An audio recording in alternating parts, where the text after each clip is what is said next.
मैं शादी के माहौल में थोड़ा अजीब महसूस कर रहा था, क्योंकि वहाँ मेरी जान पहचान का कोई नहीं था। हालांकि जब मौसी रीना मुस्कुराते हुए मेरे पास आई और मुझे गले से लगा लिया, तो मुझे बेहद सुकून मिला। उनका यह गर्मजोशी से भरा स्वागत मुझे अपनी ओर खींचने लगा, जैसे उनके स्पर्श में कुछ खास था। उनके साथ की वह घड़ी मुझे बेहद अलग महसूस करवा रही थी, जैसे मैंने पहली बार किसी के साथ ऐसा जुड़ाव महसूस किया हो। मौसी का बचपन मेरे गांव में बीता था, क्योंकि वह अपने एक रिश्तेदार के घर रहकर पढ़ाई करती थीं।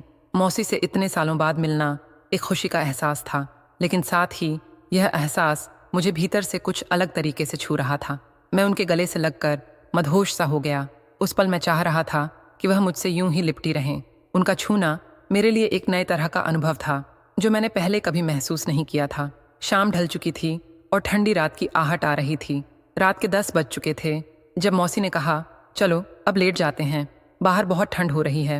मुझे थोड़ा अजीब लगा, लेकिन मौसी का साथ मुझे अंदर से गर्म महसूस करा रहा था। घर के अंदर का माहौल धीरे धीरे गर्म हो रहा था और मौसी मेरे करीब आ गईं। यूं कहें तो मुझे बिल्कुल से चिपक गईं। मैं खुद को उस पल में पूरी तरह खो चुका था। मैं कासगंज का रहने वाला हूँ और मेरी उम्र 23 साल है। ये घटना मेरे जीवन की सच्ची कहानी है। मैं अपने रिश्तेदार की शादी में गांव गया हुआ था और इस गांव में मेरी एक दूर की मौसी रीना का भी घर था। उनकी शादी को 6 साल हो चुके थे, लेकिन उनके यहाँ कोई औलाद नहीं थी। मौसी भी शादी में आई थीं और मैंने उन्हें दूर से देख लिया था, लेकिन वह मुझे नहीं देख पाई थीं। मुझे याद है मौसी बचपन में मेरे गांव के स्कूल में 12वीं तक पढ़ी थीं और उस समय से ही वह मुझे बहुत पसंद थीं। वह हमेशा मेरा ख्याल रखती थीं। मैं उन्हें करीब 6 साल बाद देख रहा था और इस बार उनकी खूबसूरती ने मुझे पूरी तरह से मोहित कर दिया। ऐसा लग रहा था जैसे वह किसी हीरोइन से कम नहीं थीं। उनकी खूबसूरती को शब्दों में बयां करना मेरे लिए मुश्किल था। उस दिन पहली बार मैंने औरतों के प्रति आकर्षण महसूस किया था। मेरा दिल उन पर आ गया था। मैं थोड़ा गुमसुम और अंतर्मुखी स्वभाव का हूँ और आसानी से किसी से घुलता मिलता नहीं हूँ, खासकर लड़कियों से। लेकिन उस दिन मौसी ने मेरे दिल की धड़कन को बदल कर रख दिया था। मैं उनकी बाहों में जाने का सपना देखने लगा था। मेरे मन में नए नए ख्याल आने लगे थे, जिन्हें समझना मेरे लिए भी कठिन हो रहा था। उस रात ठंड बढ़ रही थी और मैं सोच रहा था कि ऐसी सर्द रात कैसे कटेगी। तभी मौसी फिर से मुस्कुराते हुए मेरे पास आईं और मुझे गले से लगा लिया। उस पल मुझे किसी और का ख्याल नहीं था, बस मौसी का साथ मेरे लिए बहुत मायने रख रहा था। जब मौसी ने मुझे अपने घर ले चलने का प्रस्ताव दिया तो मैं खुशी खुशी तैयार हो गया। रात घिर आई थी और ठंडी हवा रास्ते में हमें घेर रही थी। मौसी ने कहा, अमन, मुझे अपना हाथ दे दो, अंधेरे में तुम गिर जाओगे। मैंने झट से अपना हाथ उनकी तरफ बढ़ा दिया। उनका हाथ मेरे हाथ में थाम कर मैं खुद को बेहद सुरक्षित महसूस कर रहा था। वह पल मेरे लिए किसी जादू से कम नहीं था। हम दोनों अंधेरे रास्ते पर आगे बढ़ रहे थे और तभी कुछ औरतें हमसे आगे जा रही थीं। वह औरतें मौसी के बारे में बातें कर रही थीं। एक ने कहा, प्रमिला, कल तुम्हारी बेटी की सगाई है, रीना को मत बुलाना। ऐसा ना हो कि उसका अशुभ साया हमारी खुशियों पर पड़ जाए। एक दूसरी औरत ने भी मौसी के बारे में भद्दी टिप्पणी की। रीना बांझ है, उसे बुलाने से शगुन खराब हो सकता है। विजय को उसे तलाक दे देना चाहिए और दूसरी शादी कर लेनी चाहिए। उनकी बातें सुनकर मेरा दिल भर आया। अंधेरा था, इसलिए वे हमें नहीं देख पाई थीं, लेकिन जो बातें उन्होंने कहीं वह दिल चीर देने वाली थीं। मौसी की बातों को सुनकर मैं पूरी तरह से हैरान रह गया था। वह बहुत लंबे समय से एक गहरी पीड़ा में जी रही थीं और आज वह सब बाहर आ गया था। उनके हाथों को मैंने मजबूती से पकड़ लिया, जैसे कि मैं उन्हें इस दुख से बाहर निकालने की कोशिश कर रहा था। उनकी आंखों में आंसू थे और उनका चेहरा उदास था। मौसी बहुत कुछ सहन कर रही थीं और यह देखना मेरे लिए भी बेहद कठिन था। कुछ देर बाद वह पूरी तरह टूट गईं और फूट फूट कर रोने लगीं। उनका यह हाल देखकर मेरा दिल भी भर आया। मैंने उन्हें सांत्वना देने की कोशिश की और कहा, मौसी, आपको इन सब बातों पर ध्यान नहीं देना चाहिए। अगर आप जानती हैं कि इसमें आपका कोई दोष नहीं है तो आपको दुखी नहीं होना चाहिए। आप बहुत अच्छी इंसान हैं और देखना, एक दिन सब कुछ ठीक हो जाएगा। मेरी बात सुनकर वह रोते रोते मुझसे लिपट गईं। उनके आंसू मेरी शर्ट को भिगो रहे थे। वह बोलीं, अमन, ये सिर्फ आज की बात नहीं है, ये सब मेरे साथ हमेशा से होता आ रहा है। अब तो मेरा जीने का मन भी नहीं करता। ये सुनकर मेरा दिल बैठ गया।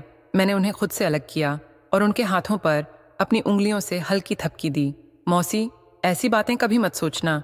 जीवन में हर समस्या का समाधान होता है, आपको बस मजबूत रहना है। थोड़ी देर के बाद मौसी धीरे धीरे शांत हो गईं।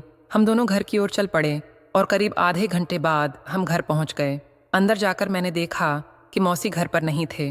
मैंने पूछा, मौसी मौसी कहाँ हैं?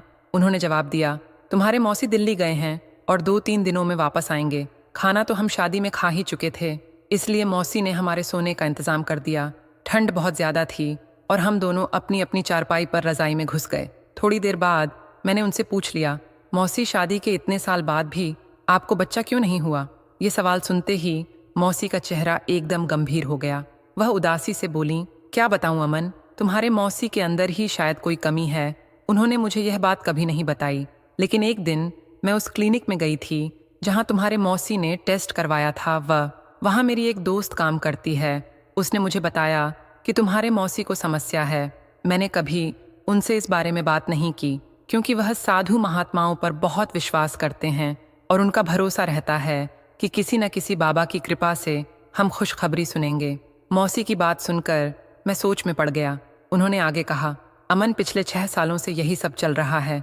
कोई कहता है कि 6 महीने में खुशखबरी मिलेगी, कोई साल भर में, और अभी भी एक साधु ने 3 महीने में खुशखबरी का वादा किया है। लेकिन मुझे पता है इससे कुछ नहीं होगा। मौसी की आंखों से आंसू फिर से बहने लगे।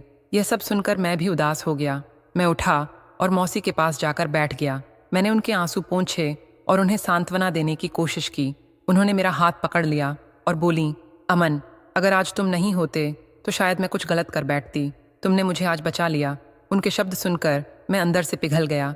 उन्होंने मेरे हाथ को अपने हाथों में कस कर पकड़ लिया और कहा, बहुत कम ही मर्द होते हैं जो औरत के दर्द और उनकी भावनाओं को समझ पाते हैं। तुम उनमें से एक हो, अमन। मैं यह सब सुनकर थोड़ा असहज महसूस कर रहा था, लेकिन साथ ही उनके शब्दों में जो भावनाएं थीं वह मुझे छू रही थीं। मौसी मेरे और भी करीब आ गईं और मेरी तरफ देखकर मुस्कुराईं। वह कहने लगीं, अमन, जो भी लड़की तुमसे शादी करेगी वह बहुत खुशनसीब होगी। उनकी यह बात सुनकर मेरे मन में अजीब सी हलचल हो गई। उनके इतने करीब बैठकर मैं खुद को रोक नहीं पा रहा था। अचानक उन्होंने मुझसे पूछा, तुम्हारे मन में कभी यह ख्याल नहीं आया कि तुम्हारी भी कोई गर्लफ्रेंड हो? मैंने जवाब दिया, विचार तो आते हैं मौसी, मगर कोई ऐसी मिली ही नहीं। उन्होंने हंसते हुए कहा, और अगर कोई मिलती तो कैसी होनी चाहिए? मैंने तपाक से कहा, बिल्कुल आपकी तरह। मौसी ने हैरान होकर मेरी तरफ देखा और मुस्कुराते हुए बोली, मेरी तरह क्यों? मैंने कहा, क्योंकि आप बहुत सुंदर हैं, समझदार हैं और एक अच्छे दिल की इंसान हैं। उनकी आंखों में चमक आ गई और वह कहने लगीं, तुम झूठ बोल रहे हो? मैंने गंभीरता से कहा, नहीं मौसी, काश आप मेरी नज़रों से खुद को देख पाती। वह थोड़ी देर चुप रहीं। फिर उन्होंने पूछा, क्या मैं तुम्हें अच्छी लगती हूँ? मैंने जवाब दिया, अच्छी नहीं मौसी, बहुत अच्छी लगती हैं। उस पल मुझे एहसास हुआ कि मौसी भी मुझ में दिलचस्पी ले रही हैं। मैंने कहा, मुझे सोचने के लिए थोड़ा वक्त चाहिए। उन्होंने जवाब दिया, ठीक है, तुम सोच लो। और फिर हम दोनों सोने चले गए। अगले दिन मुझे बारात के साथ जाना था, इसलिए मैं जल्दी उठ गया। जैसे ही मैं घर से निकलने लगा, मौसी ने मुझे आवाज़ दी, शाम को भी यहीं आना अमन, मैं तुम्हारा इंतज़ार करूंगी। मैं मुस्कुराया और बारात के साथ चला गया। शाम हो चुकी थी, रात के 9 बज रहे थे। शादी खत्म होने के बाद मैंने मौसी के घर की तरफ रुख किया। जैसे ही मैं उनके घर पहुंचा, मौसी दरवाजे पर ही खड़ी मेरा इंतज़ार कर रही थीं। मुझे देखकर उनकी आंखों में चमक आ गई। अमन, आज मैंने पूरा दिन तुम्हें बहुत याद किया, मौसी ने मुस्कुराते हुए कहा। मैंने भी कहा, मौसी, मुझे भी आपकी बहुत याद आई। फिर मौसी ने कॉफ़ी बनाई और हम दोनों ने साथ बैठकर कॉफ़ी पी। उसके बाद हम बेड पर बैठे बातें करने लगे। मौसी ने अचानक कहा, अमन, मैं तुम्हारी कल वाली बात से पूरी तरह सहमत हूँ। मैंने उन्हें दिलासा देते हुए कहा, मौसी, देखना, आपकी आने वाली ज़िंदगी में सिर्फ खुशियाँ होंगी। मौसी की आंखों में आंसू आ गए और उन्होंने कहा, मैं तुम्हारा यह एहसान मरते दम तक नहीं भूलूंगी। तुम मेरे दिल में हमेशा एक देवता की तरह बसे रहोगे। धीरे धीरे हम दोनों एक दूसरे की बाहों में समा गए और वो रात हमारे लिए बेहद खास बन गई। अगले दिन मौसी बेहद खुश नजर आ रही थीं। उनकी खुशी देखकर मेरा दिल भी खुशी से भर गया। मौसी ने कहा, अमन, तुमने मेरी हर इच्छा पूरी कर दी। मैंने मुस्कुराते हुए कहा, थैंक्स कहने की कोई ज़रूरत नहीं मौसी, मैं सिर्फ आपकी खुशी चाहता हूँ और मालिक से यही दुआ करूँगा कि आप हमेशा यूं ही खुश रहें। मैं मौसी के घर 2 दिन रुका और उन 2 दिनों में मैंने उन्हें हर संभव खुशी देने की कोशिश की। जब मैं वहाँ से लौटने लगा, मौसी की आंखों में आंसू थे। मैंने उन्हें गले लगाया और उनसे दोबारा मिलने का वादा किया। करीब 2 महीने बाद मौसी का फ़ोन आया। वो बहुत खुश थीं और उन्होंने मुझे बताया कि वो माँ बनने वाली हैं। ये सुनकर मेरे दिल में असीम खुशी का एहसास हुआ। कुछ महीनों बाद दिवाली के ठीक बाद मौसी ने बेटे को जन्म दिया। मैं बहुत उत्साहित था, लेकिन बिना किसी ठोस कारण के मौसी के घर जाना ठीक नहीं लगा, क्योंकि वो मेरे दूर के रिश्ते की थीं। उन दिनों स्मार्टफोन भी नहीं हुआ करते थे, वरना मैं अपने बेटे की तस्वीर देख पाता। आखिरकार 2 साल बाद एक रिश्तेदार की शादी में मेरी मौसी से मुलाकात हुई। वहां मैंने अपने बेटे को पहली बार देखा। मेरी आंखें नम हो गईं, लेकिन मैंने किसी तरह खुद को संभाल लिया। मौसी बहुत खुश थीं और उनकी खुशी देखकर मुझे लगा कि मेरा जीवन सफल हो गया है। तो दोस्तों, अगर आपको यह कहानी अच्छी लगी हो तो लाइक, सब्सक्राइब और शेयर ज़रूर करें।